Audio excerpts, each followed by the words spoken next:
Welcome to the IT Interview Challenger channel. We provide a collection of questions and answers primarily focused on IT knowledge to help you prepare for upcoming interviews, practice for exams, or just boost your professional skills. We hope you'll find real value from tuning in.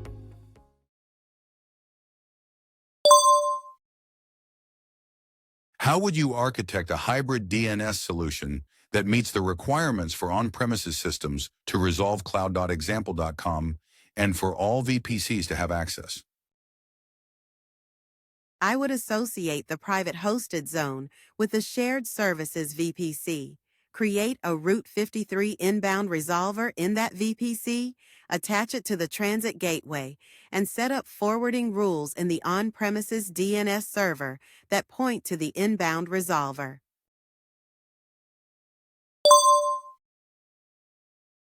How would you enable failover for a weather data API hosted on Amazon API Gateway with AWS Lambda functions? I would deploy a new API Gateway API and Lambda functions in another region, change the Route 53 DNS record to a failover record, enable target health monitoring, and convert the DynamoDB tables to global tables.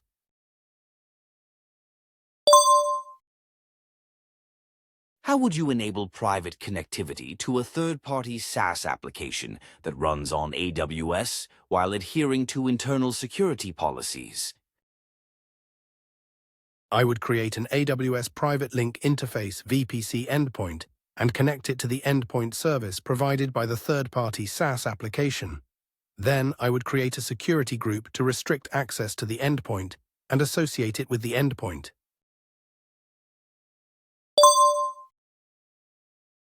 What actions would you take to implement a patching process for servers and EC2 instances, ensuring a single report on patch status? I would use AWS Systems Manager to manage the patches on both the on-premises servers and EC2 instances, and then generate patch compliance reports with Systems Manager.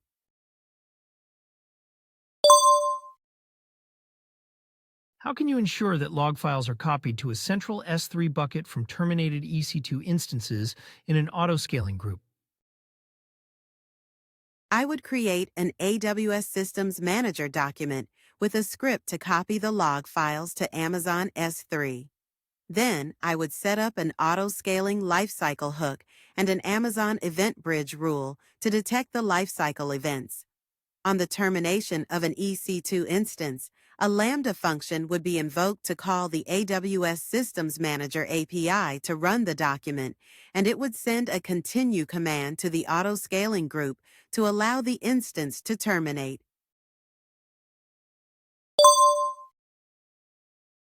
What steps would you take to resolve the issue of the db.example.com CNAME record not being resolvable on the Amazon EC2 instance? I would first use SSH to connect to the application tier EC2 instance and add the RDS endpoint IP address to the etc. resolve.conf file. Then I would create an authorization to associate the private hosted zone in account A with the new VPC in account B.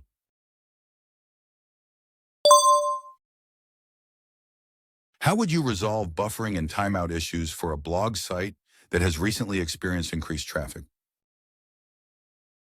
I would configure an Amazon CloudFront distribution, point it to an S3 bucket, and migrate the videos from EFS to Amazon S3.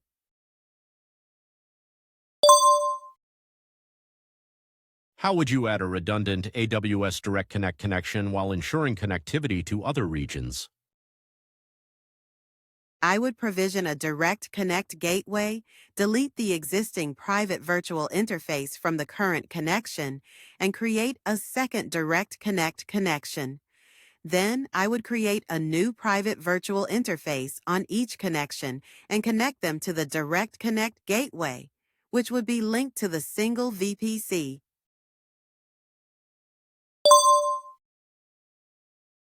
How would you re-architect a web application that allows users to upload videos to reduce operational overhead using AWS managed services?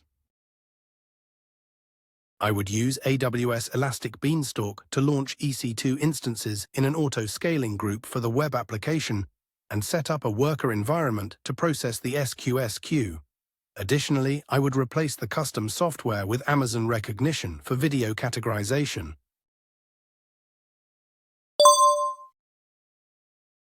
How can a company decrease the deployment time for new versions of Lambda functions and quickly revert if errors are detected? The company can use AWS SAM along with AWS Code Deploy to deploy the new Lambda version. This allows for a gradual traffic shift to the new version, and it includes pre-traffic and post-traffic test functions to verify the code. If any issues arise, it can roll back based on Amazon CloudWatch alarms.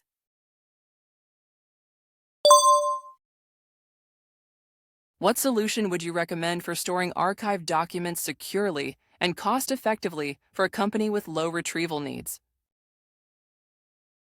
I would recommend creating an Amazon S3 bucket and configuring it to use the S3 Glacier Deep Archive Storage class as the default. This setup would ensure the documents are stored securely and accessed only through a private interface endpoint.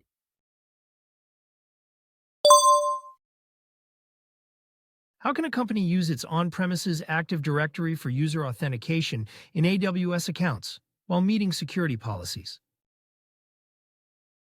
The company can configure AWS Identity and Access Management to use an OpenID Connect identity provider.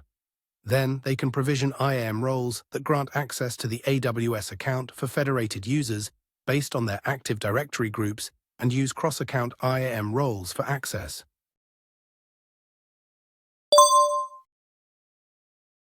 How would you allow a newly onboarded AWS account to update existing AWS config rules while enforcing current policies? I would create a temporary organizational unit named Onboarding for the new account and apply a service control policy to allow AWS config actions. Once the adjustments are complete, I would then move the account to the production OU.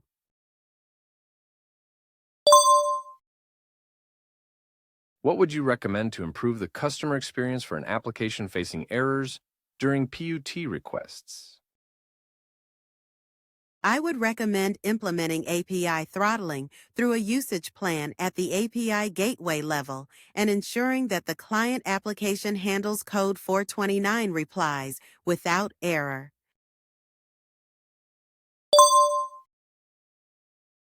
How would you reduce costs for a data-intensive application running on AWS with a shared file system? I would migrate the data to an Amazon S3 bucket and use AWS Storage Gateway to create a file gateway before the job runs each month. This file gateway would serve as the shared storage during the job, and I would delete it afterward.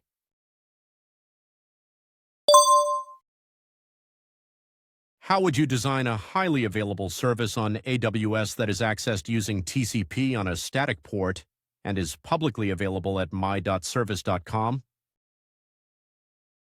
I would create Amazon EC2 instances for the service, assign one elastic IP address for each availability zone, and set up a network load balancer to expose the TCP port. Then I would register the EC2 instances with the NLB and create a new A record set for my.service.com, assigning the NLB DNS name to it.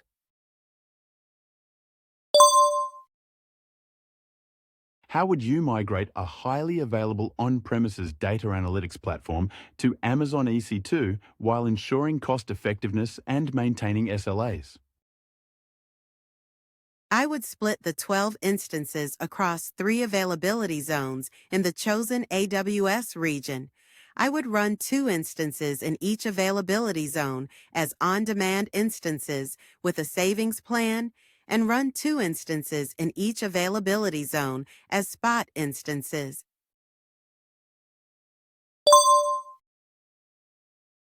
What design changes would you implement to improve the security of an application that retrieves credentials for an Amazon RDS for MySQL database? I would generate the database password as a secure string parameter type using AWS Systems Manager Parameter Store, create an AWS Lambda function to rotate the password, and specify a parameter store rotation schedule to rotate the password every 90 days.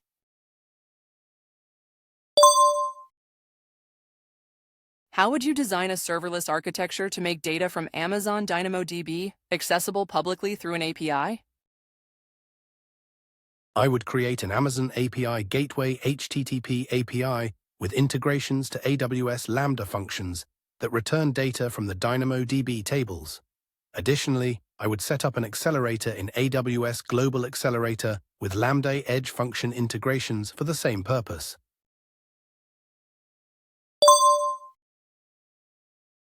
How would you implement a redirect service for a company with multiple domain names using Amazon Route 53?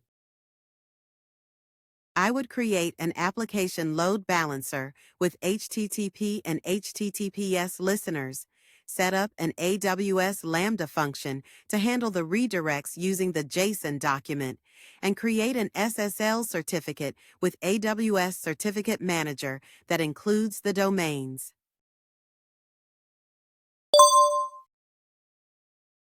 How can a company accurately calculate the cost of security tools running on EC2 instances in multiple AWS accounts? The company should activate the Cost Center user-defined tag in the management account. Then they can configure monthly AWS cost and usage reports to save to an Amazon S3 bucket in that account and use the tag breakdown in the report to determine the total cost for the Cost Center tagged resources.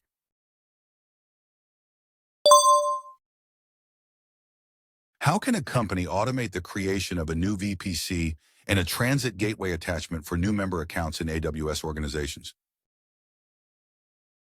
The company can share the transit gateway with member accounts using AWS Resource Access Manager. Additionally, they can launch an AWS Cloud formation stack set from the management account to create a new VPC and a VPC transit gateway attachment in the member account, associating it with the transit gateway in the management account.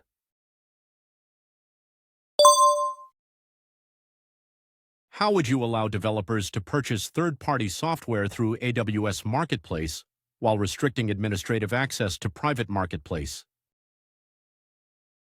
I would create an IAM role named Procurement Manager role in all AWS accounts used by developers, add the AWS Private Marketplace Admin Full Access Managed policy to that role, and then create a service control policy in AWS organizations to deny administrative access to private marketplace for everyone except that role.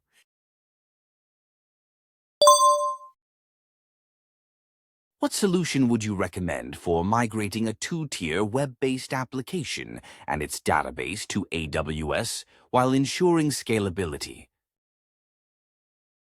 I would enable Aurora auto-scaling for Aurora replicas and use an application load balancer with the round-robin routing and sticky sessions enabled.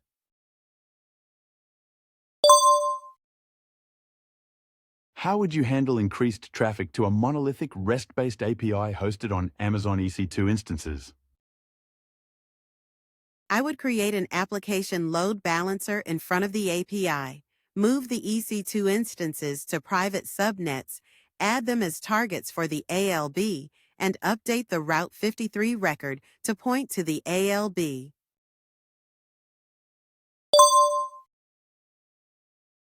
How would you design a solution for engineering teams to view their usage costs across multiple AWS accounts?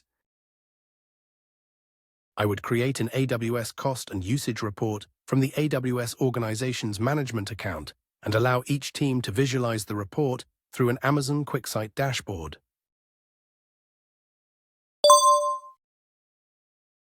What data migration strategy would you recommend for a company migrating data from an on-premises Windows file server to AWS?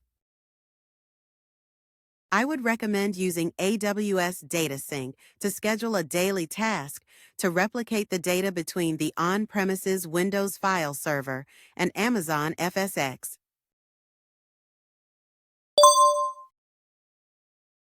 How would you ensure resiliency for a web application using Amazon S3 across multiple regions?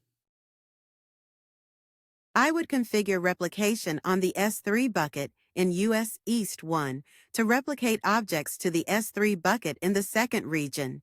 If failover is needed, I would update the application code to load objects from the second region.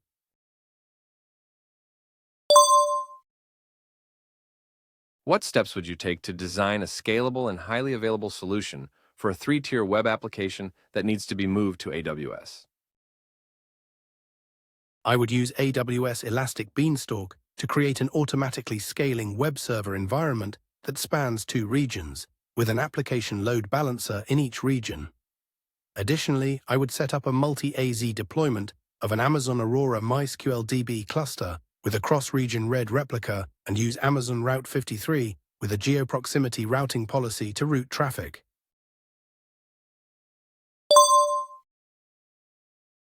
What steps would you recommend for migrating workloads from on-premises to AWS, especially for Linux and Windows systems? I would recommend assessing the existing applications by installing the AWS Systems Manager agent on the physical machines and virtual machines. Then, I would group the servers into applications for migration using AWS Migration Hub. And finally, generate recommended instance types and associated cost also using AWS Migration Hub.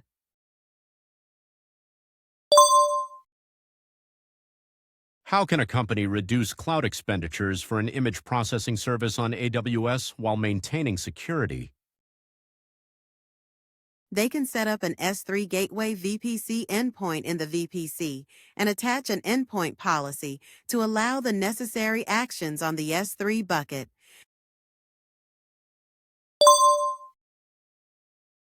What solution would you recommend to minimize the cost of a DynamoDB table that experiences a peak load once a week? I would configure DynamoDB Accelerator in front of the table and set the table to on-demand capacity mode.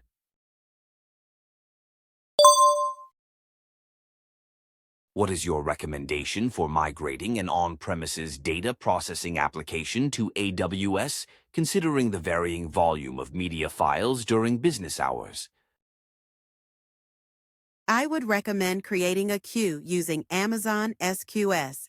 The existing web server should publish to this new queue. Then, we can use Amazon EC2 instances in an auto-scaling group to process the files, scaling the instances based on the queue length, and store the processed files in an Amazon S3 bucket.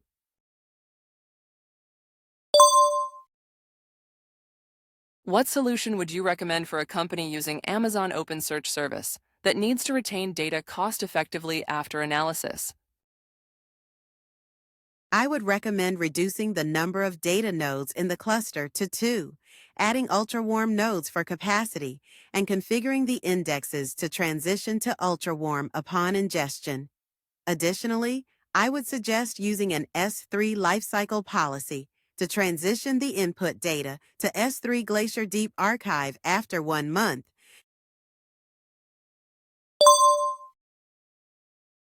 How would you migrate a metadata service to AWS while supporting older devices that do not handle certain HTTP headers? I would create an Amazon API Gateway REST API for the metadata service and configure it to invoke the correct Lambda function for each request. Then, I would modify the default gateway responses to remove the problematic headers based on the user agent header.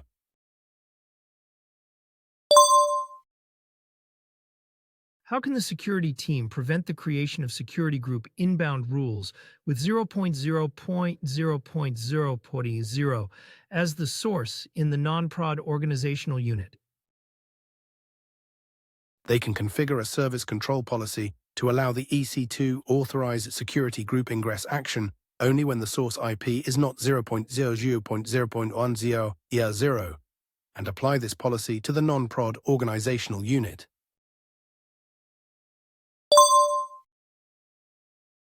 How would you migrate a Git repository webhook solution to a serverless architecture with minimal operational overhead? I would deploy the webhook logic to AWS App Runner, create an application load balancer, and set App Runner as the target. Then, I would update the Git servers to call the ALB endpoint.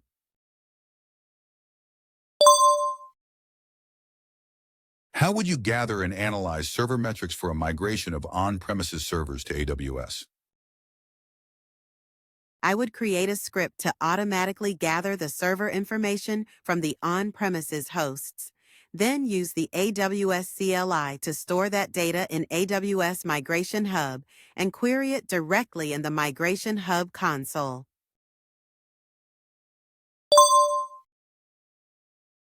How would you enable a serverless application running on AWS Lambda attached to a VPC to access an external service that requires a public IP address? I would deploy an Internet gateway, associate an elastic IP address with it, and configure the Lambda function to use that Internet gateway.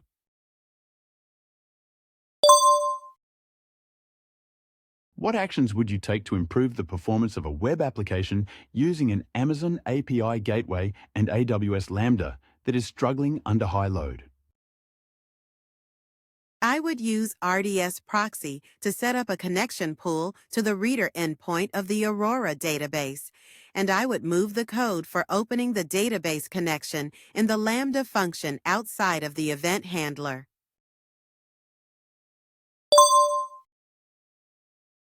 How would you ensure end-to-end encryption for a web application hosted on AWS with traffic load balanced across EC2 instances? I would place the EC2 instances behind an application load balancer and provision an SSL certificate using AWS Certificate Manager. Then, I would associate that SSL certificate with the ALB, install a third-party SSL certificate on each EC2 instance, and configure the ALB to listen on port 443 and forward traffic to port 443 on the instances.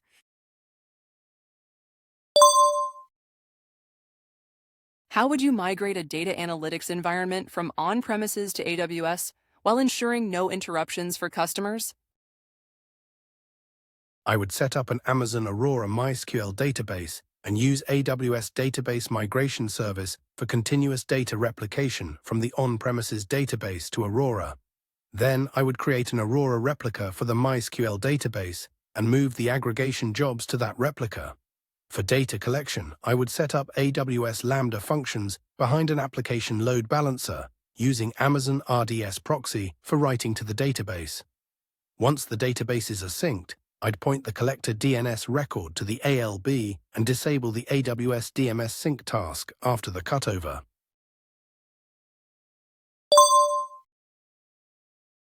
How would you ensure that a health insurance company's S3 bucket meets the new encryption requirements for personally identifiable information? I would change the default encryption in the S3 bucket properties to AES-256 with a customer-managed key. Then, I would attach a policy to deny unencrypted PUT object requests and re-upload all objects using the AWS CLI.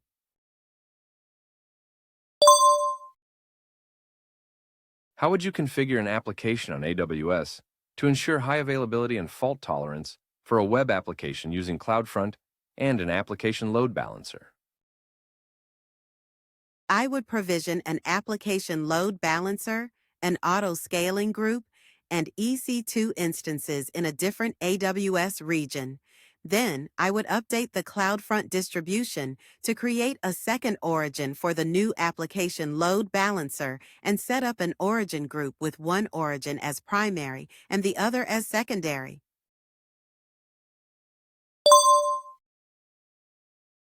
How can a company manage a list of internal IP address ranges across multiple AWS accounts with minimal operational overhead? The best solution is to create a VPC prefix list in the transit account that includes all the internal IP address ranges. Then use AWS Resource Access Manager to share this prefix list with all other accounts, allowing them to configure their security group rules based on the shared list.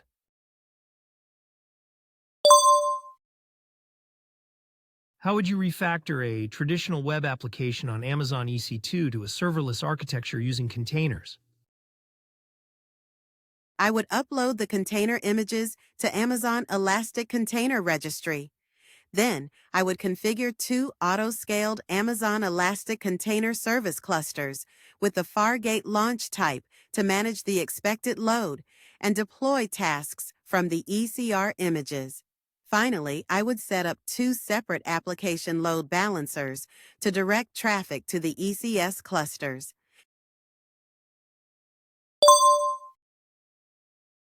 How would you create a CSV report every 2 weeks for API Lambda functions with their memory configurations and costs?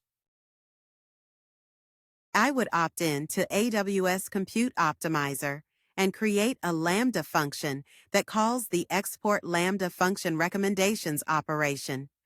Then I would export the CSV file to an S3 bucket and set up an Amazon Event Bridge rule to schedule the Lambda function to run every 2 weeks.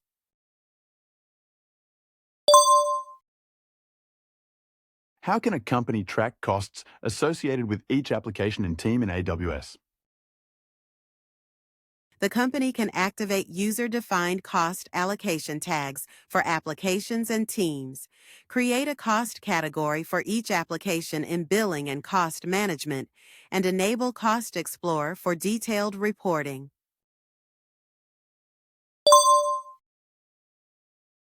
How can an AWS customer ensure their web application continues to call a third-party API after migrating to the AWS Cloud?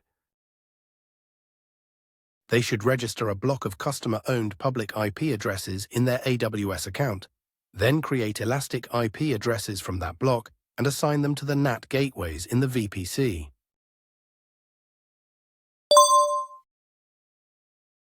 How would you back up data from an encrypted Amazon EBS volume to an S3 bucket if you do not have the SSH key for the instance? I would attach a role to the instance that has permission to write to Amazon S3. Then, I would use the AWS Systems Manager Session Manager to access the instance and run the necessary commands to copy the data.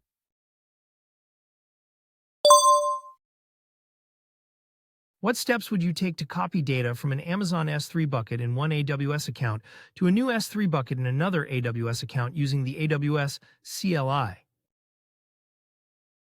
First, I would create a bucket policy that allows the source bucket to list its contents and enables putting objects and setting object ACLs in the destination bucket.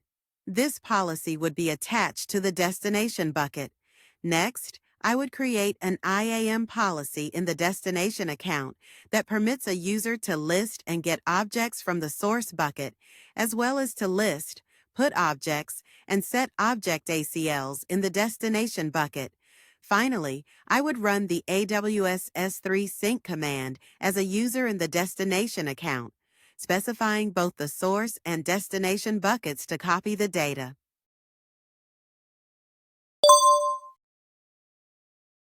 How would you adjust the deployment process of an AWS Lambda application to support a canary release? I would create an alias for each new deployed version of the Lambda function and use the AWS CLI update alias command with the routing config parameter to distribute the load.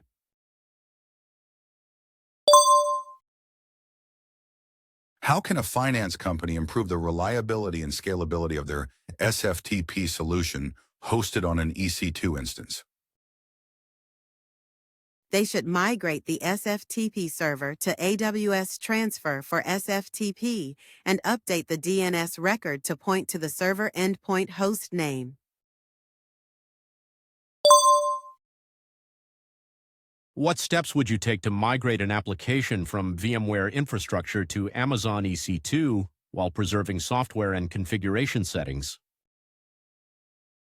I would create a managed instance activation for a hybrid environment in AWS Systems Manager. Then, I would download and install the Systems Manager agent on the on-premises VM and register it as a managed instance. After that, I would use AWS Backup to create a snapshot of the VM and create an AMI to launch an EC2 instance.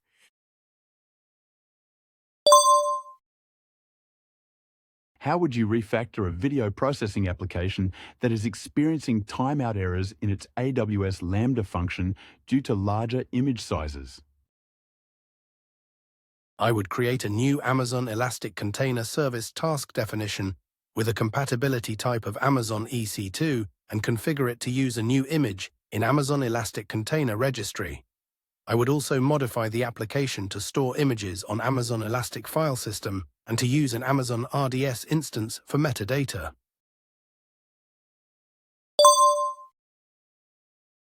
How would you implement a policy for detecting unencrypted Amazon RDS DB instances in a production organizational unit using AWS Control Tower?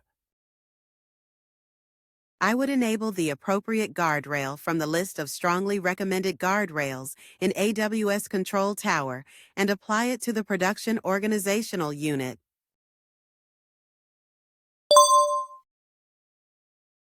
How would you recommend an application automatically fail over to a backup region to reduce its recovery time objective to less than 15 minutes? I would recommend creating an AWS Lambda function in the backup region to promote the read replica and adjust the auto-scaling group values. Additionally, I would configure Route 53 with a health check that monitors the web application and sends a notification to the Lambda function when the health check status is unhealthy. The Route 53 record should be updated with a failover policy to route traffic to the backup region's application load balancer when a health check failure occurs.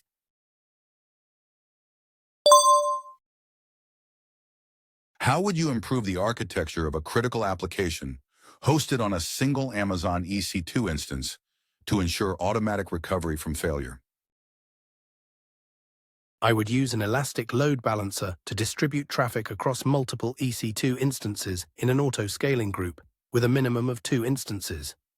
I would also modify the DB instance to create a multi-AZ deployment and create a replication group for the Elasticache for Redis cluster with multi-AZ enabled.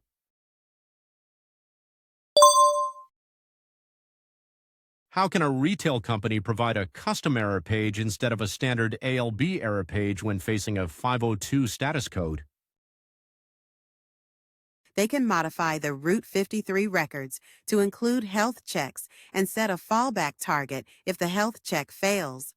Additionally, they can configure a custom error response in CloudFront.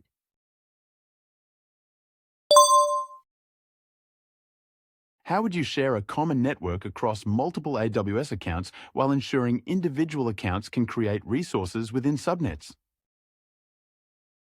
I would create a transit gateway in the infrastructure account and set up a resource share in AWS Resource Access Manager. This would allow the specific AWS organization's organizational unit to use the shared network and associate the required subnets. Thanks for joining us. Don't forget to hit that like button and subscribe to our channel to keep up with our upcoming videos. See you next time.